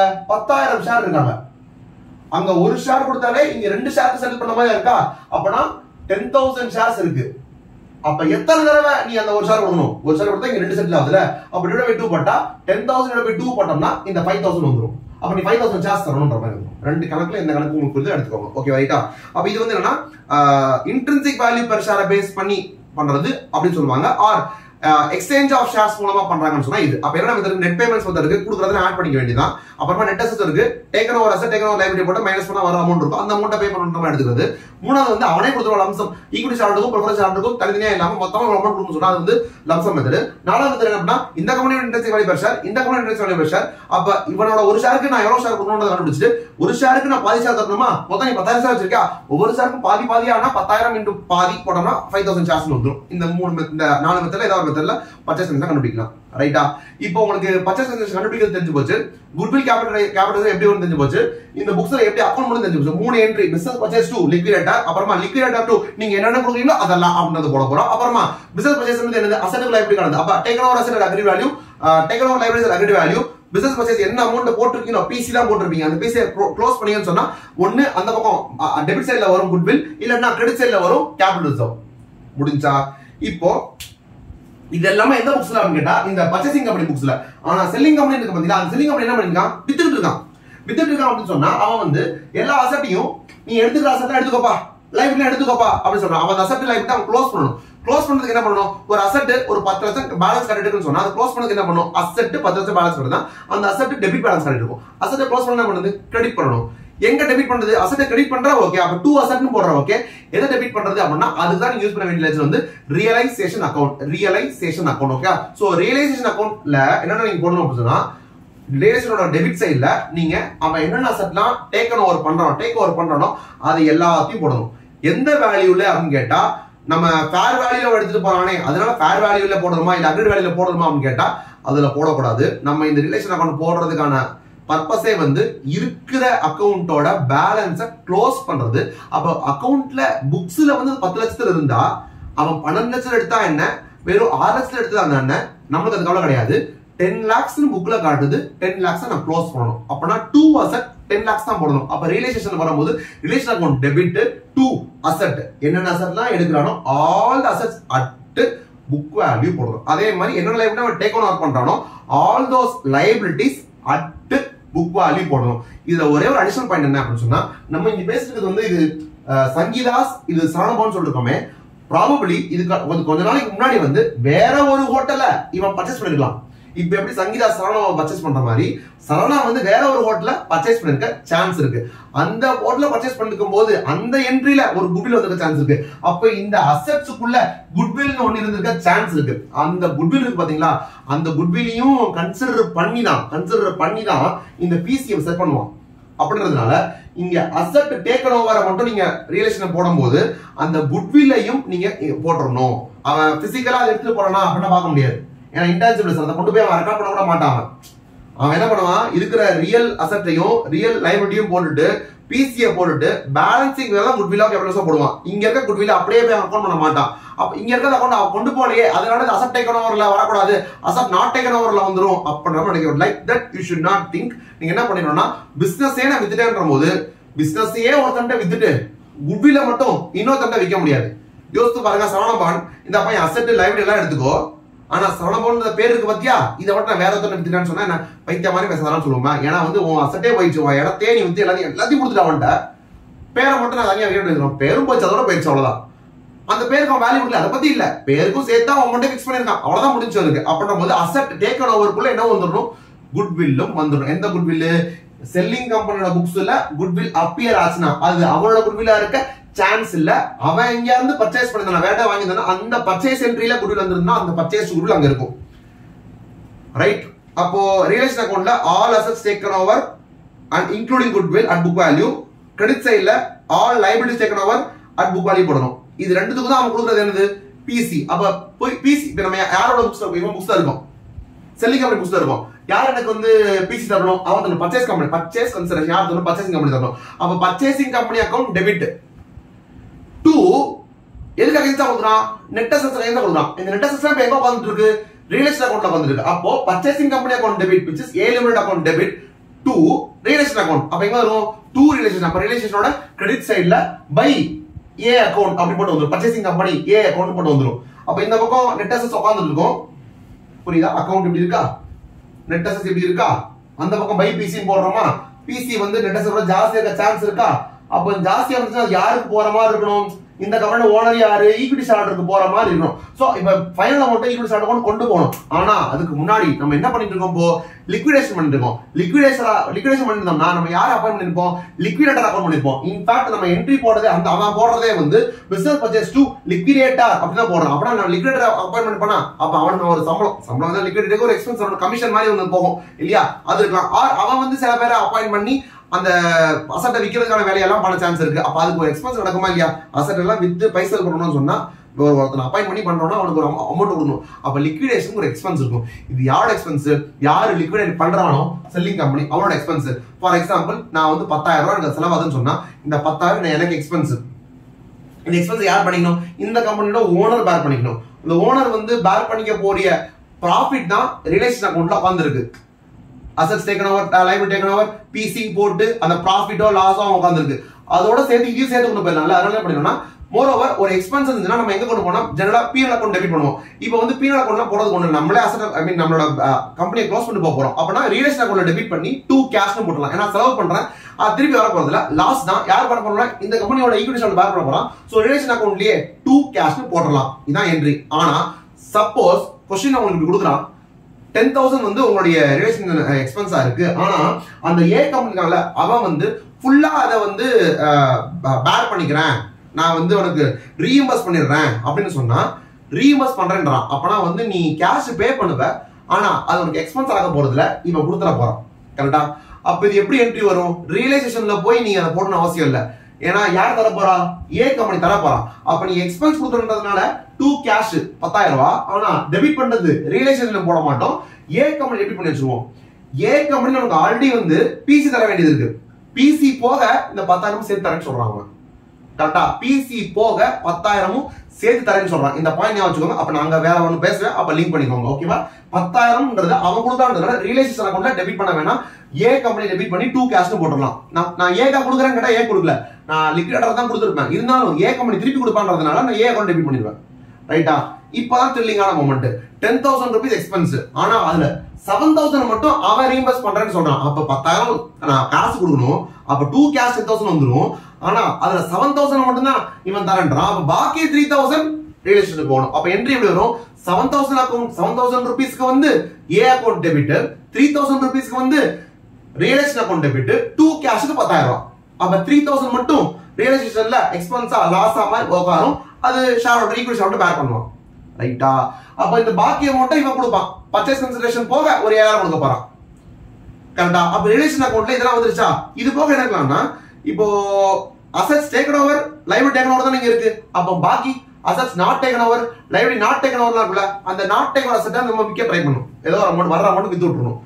அந்த வர்ற காசுக்கு ஆல்ரெடி கொஞ்சம் கேஷ் வச்சிருப்பேன், இந்த அமௌண்ட் வேற இருக்கும், இது எல்லாத்தையும் வச்சுட்டு லைபிலிட்டி நாட் டேக் அவுட் இருக்கு, அதை நான் செட்டில் பண்ணும், இந்த காசை நான் வச்சு லைபிலிட்டி செட்டில் பண்ணும், பாக்கி கேஷை வச்சிருக்கணும். ஏன்னா பாக்கி காசை கடைசி யார் எடுத்துட்டு போறா? ஈக்விட்டி ஷேர் ஹோல்டர் இருக்கிற இழிச்சவாயன். அவன் தான் வந்து கடைசியில கம்பெனில எல்லாருக்கும் எல்லாத்தையும் செட்டில் பண்ணதுக்கு அப்புறம் மிச்சம் மீதி ஏதாவது இருந்ததுன்னா அவனுக்கு நம்ம கொடுத்துருப்போம், அதுக்கு வச்சிருப்போம் அந்த அமௌண்ட்டை. இருக்கிற அசட்டை வித்து விட்டுட்டு இதுக்கு லைபிலிட்டி அடைச்சு விட்டுட்டு காசுன்னா வச்சிருப்போம். எல்லாம் முடிஞ்சு போச்சா, பாப்பா நீ தான் நம்ம வெயிட் பண்ணிட்டு வான்னு சொல்லி இருக்கிறத எடுத்து கொடுத்துருவோம். ரைட்டா? அப்போ இந்த assets taken over, liability taken முடிஞ்சா, assets not taken over, asset liability not taken முடிஞ்சு போச்சா, பாக்கி யார் இருப்பானா ஈக்விட்டி ஷேர் கேபிட்டலும் ரிசர்வ்ஸ் அண்ட் சர்ப்ளஸும் பிரிஃபரன்ஸ் ஷேர் கேபிட்டல் இருப்பான். ரிசர்வ் சர்ப்ளஸ் யாருக்கு சொந்தம்? ஈக்விட்டி ஷேர் ஹோல்டருக்கு சொந்தம். ஈக்விட்டி ஷேர் கேபிட்டல் இருந்தோம், அதுவும் ஈக்விட்டி ஷேர் ஹோல்டர் சொந்தம். அப்ப ஈக்விட்டி ஷேர் கேபிட்டலையும் ரிசர்வ் சர்ப்ளஸையும் நம்ம ஈக்விட்டி ஷேர் ஹோல்டருக்கு ட்ரான்ஸ்ஃபர் பண்ணி விட்டுறோம். எப்படி ட்ரான்ஸ்ஃபர் பண்ணுறது? அந்த கேபிட்டலையும் ரிசர்வ் சர்ப்ளஸ் டெபிட் பண்ணிக்கணும், ஈக்விட்டி ஷேர் ஹோல்டரை கிரெடிட் பண்ணிக்கணும். ஓகேவா? பிரிஃபரன்ஸ் ஷேர் கேபிட்டல் பத்தி அது வந்து பிரிஃபரன்ஸ் ஷேர் ஹோல்டருக்கு போக வேண்டிய அமௌண்ட். இப்போ ஆனா அங்கதான் ஒரு ட்விஸ்ட். அந்த பிரிஃபரன்ஸ் ஷேர் கேபிட்டல் அப்படியே ஃபேஸ் வேல்யூல செட்டில் பண்ணா பிரச்சனை இல்லை. ஆனா ஃபேஸ் வேல்யூ செட்டில் பண்ணாம அதுவே பிரீமியம்ல செட்டில் பண்றாங்க. அதாவது ஒரு 5 லட்சம் ஃபேஸ் வேல்யூ, ஆனா பே பண்ண போறது வந்து ஒரு 5,20,000 அப்படின்ற மாதிரி இருந்துன்னு சொன்னா ஒரு எக்ஸ்ட்ராவா 20,000 பே பண்றோமா, ஆக்சுவலா அவனுக்கு 5 lakh தான் பேமெண்ட் பண்ணணும். 5 lakh கொடுத்திருந்தா பிரச்சனை இல்ல, 5,20,000 கொடுக்கறதா இருந்தா இந்த 20,000 இருக்கு பாத்தீங்களா, இந்த 20,000 எக்ஸ்ட்ராவா கொடுக்கறது கூட யார் தான் பேர் பண்ணிக்கணும் அப்படின்னா வந்து ஈக்விட்டி ஷேர் தான். என்ன அவன் தான் இழிச்சவாயன். இ ஃபார் இழிச்சவாயன், ஈக்விட்டி ஷேர் ஹோல்டர் அப்படின்னா வந்து இழிச்சவாய் ஷேர் ஹோல்டர். ஓகேவா? அப்படின்ற போது 20,000 அவன் பேர் பண்ணிக்கணும் போது ரியலைசேஷன் அக்கௌண்ட்டுக்குள்ள இந்த 20,000 மட்டும் என்னடா 20,000 அப்படின்னா வந்து பிரிஃபரன்ஸ் ஷேர் கேபிட்டல் 5 லட்சம் இருந்திருக்கு. ஆனா அவனுக்கு பே பண்ண போறது என்ன அப்படின்னு கேட்டா வந்து 5,20,000 பே பண்ண போறதோ இல்ல பே பண்ணதோ ஏதோ ஒண்ணு. அப்ப 5 lakh இருக்கவன்ட்ட 5,20,000 பே பண்ணா இந்த 20,000 இந்த பக்கம் டாலி ஆகாதா? அதான் என்ன பண்றோம்? ரியலைசேஷன் அக்கௌண்ட்ல போடுறோம். அப்ப ரியலைசேஷன் அக்கௌண்ட்ல டெபிட் சைடுல to preference share capital or preference share holder அப்படின்ற அமௌண்ட் வந்துரும். அப்ப இதுவும் லாஸ் ஆயிருமா? இந்த அமௌண்ட் எல்லாம் போட்டதுக்கு அப்புறம் நெட்டா ஒரு ப்ராஃபிட்டோ லாஸோ வரும். அதை யார் ட்ரான்ஸ்ஃபர் பண்ணி விட்டுரும்? ஈக்விட்டி ஷேர் ஹோல்டர் அக்கௌண்ட்டுக்கு உட்காந்துரும். அங்க ஆல்ரெடி நம்ம என்ன போட்டிருப்போம்? நம்ம ஈக்விட்டி ஷேர் கேபிட்டலையும் ஈக்விட்டி ரிசர்வ் சர்வீஸ் போட்டு வச்சிருப்போம். அதுக்கு அகைன்ஸ்டா இது போய் மைனஸ் ஆயிக்கும். மைனஸ் ஆனதுக்கு அப்புறம் மீதி அசெட்லாம் வித்துட்டு மீதி லைபிலிட்டி ஒரு அமௌண்ட் இருக்கும். இப்ப அந்த அமௌண்ட்டும் இந்த ஈக்விட்டி ஷேர் ஹோல்டர் அக்கௌண்ட்ல காட்டுற ஒரு அமௌண்ட்டும் அப்படியே டாலி ஆகிற மாதிரி இருக்கும். இது அவனுக்கு கொடுத்து அப்படியே செட்டில் பண்ணி க்ளோஸ் பண்ணிடுவோம். எல்லா புக்ஸும் க்ளோஸ் ஆயிடும், எல்லா அக்கௌண்ட்ஸும் க்ளோஸ் ஆயிடும். இதான் வந்து அமால்கமேஷன் நேச்சர் ஆஃப் பர்ச்சேஸ்ல இந்த புக்ஸ் ஆஃப் பர்ச்சேசர், இந்த புக்ஸ் ஆஃப் செல்லர்.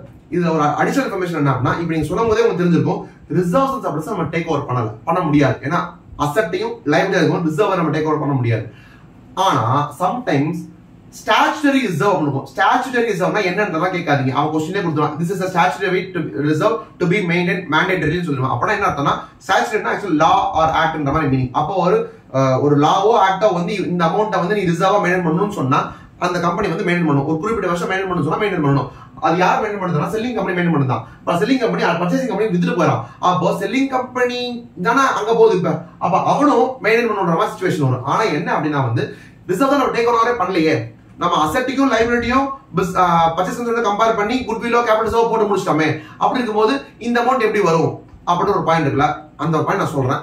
அதுக்கு முன்னாடி இந்த விஷயத்தை பேசி முடிச்சிடறேன். இந்த 10,000 ரூபாய் அப்படின்ற ஒரு லிக்விடேஷன் எக்ஸ்பென்ஸ் இருந்துச்சு. ஃபர்ஸ்ட் சினாரியோல அதை இவனே பேர் பண்ணிக்கிறான்ற போது ரிலேஷன்ல டெபிட் பண்ணி க்ளோஸ் பண்ணிட்டோம்.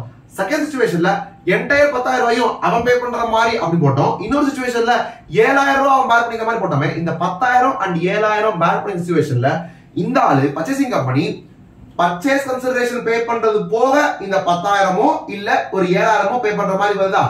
அவன் பர்ச்சேஸ் கன்சிடரேஷன் எப்படி பே பண்ணிருப்பான்? பர்ச்சேஸ் கன்சிடரேஷன் பண்ணும்போது என்ன ஆயிருக்கும்? நெட் அசெட்ஸ் ஒன்னு இருக்கும், பர்ச்சேஸ் கன்சிடரேஷன் ஒன்னு இருக்கும். நெட் அசெட்ஸை விட பர்ச்சேஸ் கன்சிடரேஷன் அதிகமா இருந்து குட்வில் ஒன்னு போட்டிருப்பான். ஆனா இப்ப அவன் உண்மையில பே பண்றது இது இல்ல, இதோட பெரிய அமௌண்ட். இவ்வளவு பே பண்ணியே குட்வில் வந்துருச்சு, இதை விட அதிகமா இன்னொரு 10,000 பே பண்ண போறான், இல்ல ஒரு 7,000 பே பண்ண போறான். அப்போ இந்த 10,000 7,000 என்னவாதான் இருக்க முடியும்? குட்வில்லா தான் இருக்க முடியும். சோ அந்த 10,000 7,000 பே பண்ணும்போது goodwill account debit to cash account 10,000 or 7,000 as the case may be. First capital வந்துருச்சுனா net assets இவ்வளவு இருக்கு, PC இவ்வளவு தான் இருக்கு அப்படி சொன்னா எனக்கு வந்து capital reserve net assets இவ்வளவு நான் பே பண்றது கம்மி, அப்பனா எனக்கு capital reserve வந்திருக்கும். capital reserve வந்திருதுன்னு சொன்னா நான் என்ன நினைக்கிறேன், நான் ப்ராஃபிட் பண்ண நினைக்கிறேன், இவ்வளவு ப்ராஃபிட் பண்ண நினைக்கிறேன். ஆனா இவ்வளவு ப்ராஃபிட் பண்ணல. ஏன்னா ஒரு 10,000 பே பண்ண போறேன், அப்ப எனக்கு ப்ராஃபிட் வந்து குறையுது. ப்ராஃபிட் குறையுதுன்னா அந்த ப்ராஃபிட் அக்கௌண்ட் வந்து டெபிட் பண்ணணும், கேபிட்டல் ரிசர்வ் டெபிட் பண்ணணும். இவ்வளவு யோசிக்க வேணாம். ஏன்னா எப்படினாலும் 2 கேஷ் பண்ணி ஆகணும், பேமெண்ட் பண்ணி ஆகணும். பேமெண்ட்ல 2 கேஷ் வந்து 10,000 இல்ல 7,000 போட்டாகணும். ஒரிஜினல் அமால்கமேஷன்ல குட்வில் வந்திருந்தா குட்விலே டெபிட் பண்ணு. ஒரிஜினல் அமால்கமேஷன் என்ட்ரில கேபிட்டல் வந்தா கேபிட்டல் டெபிட் பண்ணு. இப்படி சொல்லிட்டு போக வேண்டியதானே அப்படின்னு நீங்க சொல்லலாம். ஆனா நான் சொல்ல மாட்டேன், மண்டைய உடைச்சு அப்படிதான் சொல்லுவேன். ஓகேவா? 2 கேஷ் வந்துடும். மேல வந்து எய்தர் குட்வில் ஆட் ஆகலாம், குட்வில் இருக்கிற குட்விலோட இன்னும் கொஞ்சம் குட்வில் எக்ஸ்ட்ரா ஆகலாம், ஆர் கேபிட்டல் ரிசர்வ் போட்ட அமௌண்ட் ஓவர் ஸ்டேட் ஆயிருக்குன்ற மாதிரி மீனிங்ல போட்டு கேபிட்டல் ரிசர்வ் டெபிட் பண்ணி கேபிட்டல் ரிசர்வ் குறைக்கலாம். 2 லெவல் நடக்கும். ரைட்டா? இப்போ அந்த அமால்கமேஷன் எதுக்கு வந்துரும்? அந்த ரிசர்வுக்கு வந்துரும். அட்ஜஸ்ட்மெண்ட் வேற என்ன, ஸ்டாச்சுரி ரிசர்வ் வந்துரும். ஸ்டாச்சுரி ரிசர்வ்ன்றது வந்து இந்த டிரான்சாக்ஷன் முடிஞ்சதுக்கு அப்புறம் ஒரு என்ட்ரி அக்கௌண்ட் பண்ற மாதிரி இருக்கு. அப்போ அந்த அக்கௌண்ட் அந்த என்ட்ரி எப்படி போடுறது? ரிசர்வ் கிரியேட் பண்ணணும், ஸ்டாச்சுரி ரிசர்வ் கிரியேட் பண்ணணும். ஏதோ ஒரு பேர்ல இருக்க ஸ்டாச்சுரி ரிசர்வ் கிரெடிட் பண்ணணும். எதை டெபிட் பண்றது? எதுவுமே டெபிட் பண்ண முடியாது. அப்படின்றனால அமால்கமேஷன் அட்ஜஸ்ட்மெண்ட் ரிசர்வ் அப்படின்ற ஒரு டம்மி அக்கௌண்ட் டெபிட் பண்ணணும். அமால்கமேஷன் பண்ணும்போது ஒரு அட்ஜஸ்ட்மெண்ட் பண்ண வேண்டியது இருக்கு. எதுலன்னா ரிசர்வ்ல. அதனால அமால்கமேஷன் அட்ஜஸ்ட்மெண்ட் ரிசர்வ் இப்படிதான் பேர் காரணமா அப்படின்னு தெரியல, நான் வச்சிருக்கேன். ஓகேவா? Amalgamation adjustment reserve. So amalgamation adjustment reserve debit to statutory reserve போடுவோம். அப்ப ஸ்டாச்சுரி ரிசர்வ்ன்றது கிரியேட் ஆகுது ஒரு 10 lakhsக்கு, அமால்கமேஷன் டெபிட் ஆகுது 10 lakhsக்கு. இது ரெண்டுமே என்னதான்? ரிசர்வ் தான். அப்ப ரிசர்வ் சர்ப்ளஸ்க்குள்ள அந்த ஸ்டாச்சுரி ரிசர்வ் 10 lakhs வந்து நார்மல் பேலன்ஸா போடுவீங்க, கிரெடிட்ன்றது நார்மல் பேலன்ஸா போடுவீங்க. ஆனா அந்த அமால்கமேஷன் அட்ஜஸ்ட்மெண்ட் ரிசர்வ் வந்து டெபிட் பேலன்ஸ் காட்டும். அதனால 10 lakhs போட்டு மைனஸ் ஃபிகர் காட்டுவீங்க. அப்ப இது 10 + 10 இது -10, நெட் எஃபெக்ட்டா 0. இது நீ போடாமே இருந்துக்கலாமேனா போட மாட்டோம். அப்படி போட மாட்டோம். நாங்க போட்டு +10 -10 காட்டுவோம். சும்மா கண் துடைப்பு அதுக்காக நாங்க பண்றோம். ஓகேவா? இதான் வந்து அமால்கமேஷன் இந்த நேச்சர் ஆஃப் பர்ச்சேஸ். இதுல அடிஷனலா என்ன பாயிண்ட் வரலாம் அப்படின்னா வந்து இந்த கம்பெனியும் இந்த கம்பெனியும் இப்படி ஒண்ணு சேர்றதுக்கு முன்னாடி டிரான்சாக்ஷன் நடந்திருக்கலாம். என்ன டிரான்சாக்ஷன் நடந்திருக்கலாம்? இவன் வேற கம்பெனி வேற கம்பெனியா, சோ இவன் வந்து கூட்ஸை வந்து அவனுக்கு வித்துருக்கலாம். இவன் வந்து ஒரு 1000 ரூபாய் மதிப்பான கூட்ஸை வந்து 1200 ரூபாய்க்கு இவனுக்கு வித்துருக்கலாம். அண்ட் இந்த 1200 ரூபாய் கூட்ஸை வந்து இவன் வெளியே ஒரு 1500 ரூபாய்க்கு வித்து விட்டு இருந்தான்னா பிரச்சனை கிடையாது. ஆனா இவன் 1200 ரூபாய்க்கு வாங்கிட்டு இதை இன்னும் க்ளோசிங் ஸ்டாக்லயே வச்சிருந்தான்னு சொன்னா அண்ட் அந்த அசெட்டை இவன் திருப்பி டேக் ஓவர் பண்ண போறான் அப்படின்னு சொன்னா 1200 அந்த வேல்யூ ஆயிருக்குன்னு சொன்னா தப்பு. ஏன்னா வந்து அந்த கூட்ஸ் வந்து திருப்பி இவனுக்கே வருது. அந்த கூட்ஸ் இவனோட கூட்ஸ் தான். அவனுக்கு தெரியும் அது காஸ்ட் 1000 தான். And as per AS2 cost or என்ன விச் எவர் ஸ்லோவர்ல மெயின்டைன் பண்ணும். ஆனா நீங்க 1000 ரூபாய்க்கு செஞ்சு அது 1200 ரூபாய்க்கு வித்து திருப்பி அங்கிருந்து கொண்டு 1200 ரூபாய்க்கு வச்சோம் அப்படின்னு சொன்னா காஸ்ட் இல்ல, இது NRV-ல இருக்கு. ஆனா காசு என்ன விச் எவர் ஸ்லோவர்ல வைக்கணும். அப்படின்ற போது இந்த 200 ரூபாய் ப்ராஃபிட்டை ரிமூவ் பண்ணணும். எப்படி ரிமூவ் பண்றதுன்னு கேட்டா நீங்க வந்து அந்த இது டேக் ஓவர் பண்ணும்போது நெட் அசெட்ஸ் போடுவீங்க இல்லையா, அந்த அசெட் போடும் போதே வந்து அந்த ஸ்டாக் அக்கௌண்ட் போடுவீங்க. அந்த ஸ்டாக் அக்கௌண்ட்ல அமௌண்ட் போடுவீங்க. அதுலயே வந்து அந்த 1200க்கு பதிலா 1000 அப்படின்னு போட்டீங்கன்னா 1000 அப்படின்னு போட்டீங்கன்னா உள்ள வரும்போதே 1000 ரூபாய்க்கு வந்துருவது. அப்ப அந்த 200 ரூபாய் எங்க அட்ஜஸ்ட் ஆகும் கேட்டா நீங்க பேலன்சிங் வேற வந்து குட்வில்லையோ இல்ல கேபிட்டல் அட்ஜஸ்ட் பண்ண போறீங்க. அந்த அமௌண்ட் ஆட்டோமேட்டிக்கா அட்ஜஸ்ட் ஆயிடும். 1200 போட்டா 1200 போட்டா நெட் அசெட்ஸ் அதிகமா இருந்திருக்கும். நெட் அசெட்ஸ் அதிகமா இருந்ததுன்னா நீங்க பே பண்ற அமௌண்ட் ஒரு கம்மியா பே பண்ணி வச்சுக்கோங்க. கம்மியா பே பண்றதா இருந்தா அது வந்து ஒரு கேபிட்டல் ரிசர்வ் கிரியேட் ஆகிற மாதிரி இருந்திருக்கும். ஆனா இது இப்ப 1200 ரூபாய்க்கு பதிலா 1000 மாத்திரம் வச்சுக்கோங்களேன், நெட் அசெட்ஸ் கம்மியாயிரும். நெட் அசெட்ஸ் கம்மியாயிருச்சுன்னா நீங்க அதோட கம்மியா பே பண்ணா கூட கேபிட்டல் ரிசர்வ் கிரியேட் ஆகும். ஆனா 200 ரூபாய் கம்மியா கிரியேட் ஆகும். அதனால பிரச்சனை இல்லை. குட்வில் அதனால சிச்சுவேஷன் தான். சோ ஆட்டோமேட்டிக்கா goodwill and capital reserve adjust ஆகிடுது 200 ரூபாய்க்கு. சரி, இவன் வித்தாதான் அப்படி. சப்போஸ் இவன் அவன்கிட்ட வித்திருந்தானா 2000 ரூபாய் பொருள் வந்து 2500 வித்திருந்தான்னு சொன்னா அது எங்க இருக்கும்? அண்ட் இவன் இன்னும் யாருக்கும் விற்காம இருந்தானா இவனோட அசெட் சைட்ல ஸ்டாக்குக்குள்ள 2500 இருக்கும். ஆனா இது என்ன பிரச்சனை அப்படின்னா வந்து அசெட் ஸ்டேக் ஓவர் என்ட்ரில வரவே மாட்டான். ஏன்னா அசெட் எங்க இருக்கு, அந்த ஸ்டாக் எங்க இருக்கு? பர்ச்சேசிங் கம்பெனியோட பேலன்ஸ் ஷீட்ல இருக்கு. நம்ம எடுக்க போறது யாரு? செல்லிங் கம்பெனியோட அசெட் தான் எடுக்க போறோம். அதுல இருக்கிற ஸ்டாக்குக்குள்ள அவன் ஸ்டாக்லாம் இல்ல. அது நியாயமான ஸ்டாக் தான். அப்ப அங்க போடுற குட்விலோ கேபிட்டல் ரிசர்வோ நியாயமான குட்விலோ கேபிட்டல் ரிசர்வ் தான். அதை எடுத்து நீங்க வந்துடுறோம். ஆனா இங்க வந்ததுக்கு அப்புறம் பார்த்தோம்னா இவனோட க்ளோசிங் ஸ்டாக்குள்ள 2500 ஒரு அமௌண்ட் இருக்கு. அந்த 2500 அமௌண்ட் இருக்குன்னா அதுல என்னன்னு மாத்தணும்னா 2000 மாத்தணும் இல்லையா? அப்ப 2000 மாத்தணும்னா அந்த ஒரு 500 டிஃபரன்ஸ் வருது இல்லையா? 2500 2000 பண்ணா 500 குறைக்கணும். அப்ப ஸ்டாக்கை வந்து நான் கிரெடிட் பண்ணணும். எதை டெபிட் பண்ணணும் அப்படின்னு சொன்னா ஒரிஜினல்ல குட்வில் இருந்தா குட்வில், ஒரிஜினல் என்ட்ரில ஒரிஜினல் கேபிட்டல் இருந்தா கேபிட்டல். எப்படியுமே ரெண்டுத்துலயுமே குட்வில் கேபிட்டல் தான் அட்ஜஸ்ட் ஆகும். பட் அங்கன்னா வந்து அசெட் டேக் ஓவர் பண்ணும்போதே கம்மி பண்ணி போட்டுருவோன்றதுனால அங்கேயே ஆட்டோமேட்டிக் வரும். இங்க வந்து செப்பரேட்டா ஒரு என்ட்ரி போட்டு தான் க்ளோஸ் பண்ணி. ஏன்னா இங்க இருக்கிற ஸ்டாக் அது, அங்க இருந்து இங்க வந்து அன்சோல்டா இருக்கிற ஸ்டாக் அது. இப்போ ஸ்டாக் பேசிட்டோமா, ஸ்டாக்ல வந்து எதை டெபிட் பண்றோம்? ப்ராஃபிட்டை மட்டும் எலிமினேட் பண்றான், ஏன்னா அன்ரியலைஸ்டு ப்ராஃபிட். ஆனா இந்த ஸ்டாக்கை இவன் அவனுக்கு வித்தான் இல்ல அவனுக்கு வித்தான் போது அது கேஷ்ல வித்துக்கணும்ன்ற அவசியம் கிடையாது. அவன் கிரெடிட் சேல்ஸ்ல பண்ணிருக்கான், இவன் கிரெடிட் பர்ச்சேஸ் பண்ணிருக்கலாம். அப்படி இருந்ததுன்னா இவன் வித்திருக்கும் போது இவனுக்கு அவன் டெட்டாரா இருந்திருப்பான், இவன் அவங்க கிட்ட வாங்கியிருக்கும் போது அவன் இவனுக்கு கிரெடிட்டாரா இருந்திருப்பான். அப்ப இந்த லைபிலிட்டிஸ்க்குள்ள ஏ லிமிடெட் அப்படின்ற கிரெடிட்டா இருக்கலாம், இந்த அசெட்ஸ்க்குள்ள பி லிமிடெட் அப்படின்ற டெட்டா இருக்கலாம். அப்ப இங்க இருக்கிற டெட்டாரு இங்க இருக்கிற கிரெடிட்டாரும் பேசிக்கலி ரெண்டுமே சேம் ஆள் தான். இந்த டெட்டார் இங்கே இருக்கு, இந்த கிரெடிட்டாரும் வந்துச்சுன்னு சொன்னா இங்க வந்துடும். அப்ப ஒரே பேலன்ஸ் ஷீட்ல டெட்டார் கிரெடிட்டார் ரெண்டுமே வந்துடும். அப்ப எதுக்கு அப்படி காட்டணும், அந்த டெட்டாரும் தேவையில்லை கிரெடிட்டார், ஏன்னா இவன் யார்ட்ட இருந்து வாங்கணும், பி இருந்து வாங்கணும். பி யாரு, இவன் தான். அப்படின்ற போது இந்த டெட்டாரும் ஒருத்தர் இல்ல கிரெடிட்டாரும் ஒருத்தர் இல்ல. அப்ப டெட்டாரை க்ளோஸ் பண்ணுமா, டெட்டாரை க்ளோஸ் பண்ண என்ன பண்ணும், டெட்டாரை கிரெடிட் பண்ணும், டெட்டாரை கிரெடிட் பண்ணும், கிரெடிட்டாரை க்ளோஸ் பண்ணும், அதை க்ளோஸ் பண்ண கிரெடிட்டாரை டெபிட் பண்ணும். அப்ப creditor account debit to debtor account போட்டோம்னா க்ளோஸ் ஆயிடும். அது டெட்டார் இவங்க கிட்ட இருந்து கிரெடிட்டார் அவங்க கிட்ட அப்படின்னு இருக்கலாம், அது உல்டாவும் இருக்கலாம். எப்படி பார்த்தாலும் என்னது, கிரெடிட்டாரை க்ளோஸ் பண்றதுக்காக டெபிட் பண்ணிட்டு டெட்டாரை க்ளோஸ் பண்றதுக்காக கிரெடிட் பண்ணி ரெண்டு க்ளோஸ் பண்ணிக்கணும்.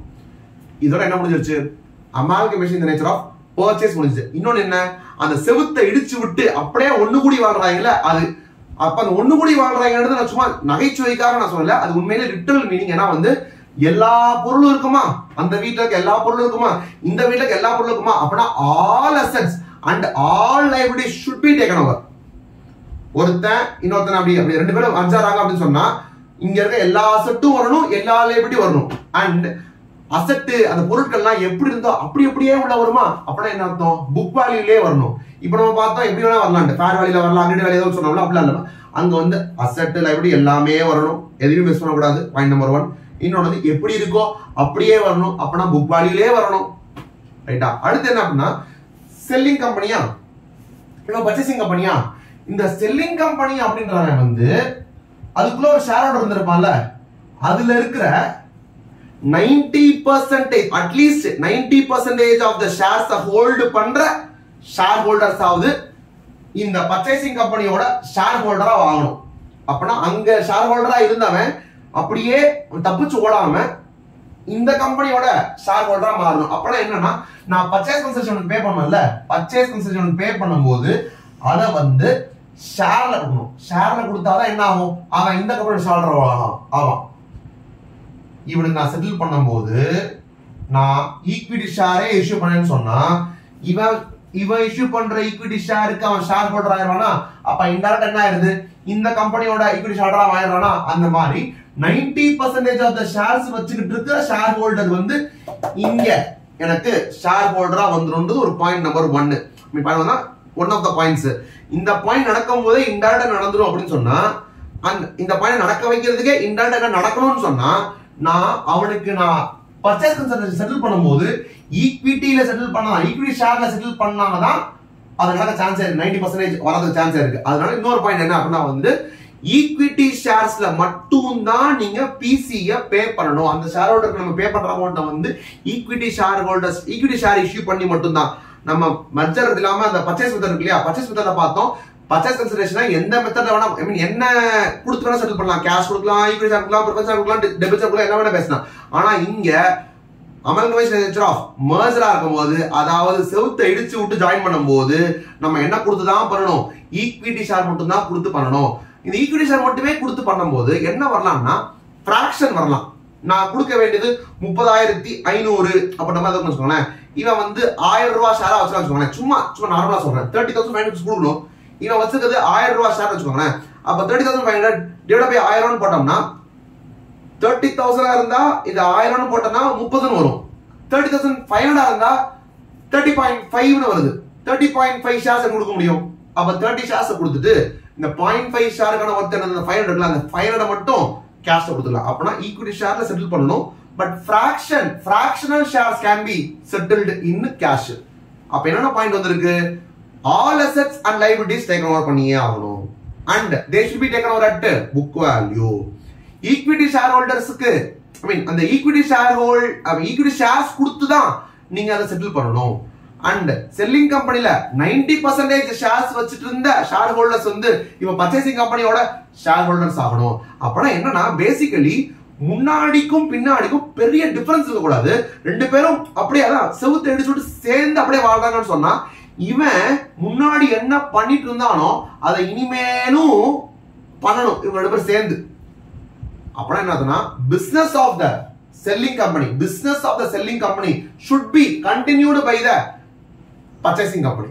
அப்ப இந்த 5 பாயிண்ட் இருக்கு பாத்தீங்களா, 5 பாயிண்ட்ல 5 பாயிண்ட்டுமே எனக்கு சாட்டிஸ்ஃபை ஆனாதான் அமால்கமேஷன் இந்த நேச்சர் ஆஃப் merger. இந்த 5ல ஒண்ணே மிஸ் அவுட் ஆயிட்டா கூட அது வந்து அமால்கமேஷன் இந்த நேச்சர் ஆஃப் பர்ச்சேஸ் ஆகிரும். பர்ச்சேஸ் ஆயிருந்தா நம்ம இவ்வளவு நேரம் என்ன படிச்சோமோ, ஸ்டார்டிங்ல இருந்து வீடியோட ஸ்டார்டிங்ல என்ன படிச்சோமோ அது எல்லாமே என்னது, பர்ச்சேஸ் தான். அந்த பர்ச்சேஸ் தான் ரியல் அமால்கமேஷன். ரியல் லைஃப்ல வந்து அப்படிதான் ஒரு கம்பெனி இன்னொரு கம்பெனி அப்படியே அவுட் ரைட்டா வாங்குவாங்க, அப்பதான் ரியல் நடக்கும். அதனால ஃபர்ஸ்ட் அதை நடத்துறேன்.